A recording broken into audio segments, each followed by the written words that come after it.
Lucky a 10 mois. Ce croisé border, boxeur et staffy est joueur, gentil et il a de l'énergie à revendre. Actuellement, Lucky vit chez Morgane, sa maman d'accueil. C'est comme si on était leur maître, hein, finalement, les provisoires. Donc on les éduque, on les nourrit, ils sont chez nous. Voilà, c'est pas comme à la SPA ou autre où ils sont en cage. On fait des balades, je les présente aux autres chiens, aux chats, pour faciliter en tout cas l'adoption pour les familles. Ici, chiens et chats sont tous pris en charge, mais dans l'attente d'un nouveau foyer, une journée pour trouver un maître.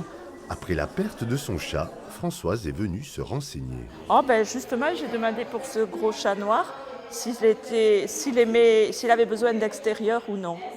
Voilà, parce que moi je préférerais avec la route à proximité qui n'ait pas envie d'aller courir dehors. Et alors, vous avez donné les bons Oui, signaux ? oui, voilà. Donc maintenant il faut que je réfléchisse un peu, mais bon, je suis intéressée. Oui.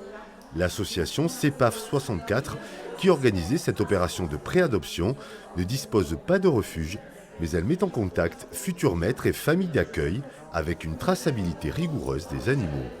Les chats sont identifiés par l'association, ils sont primo-vaccinés et ils sont ensuite castrés ou stérilisés quand ils ont 6 mois.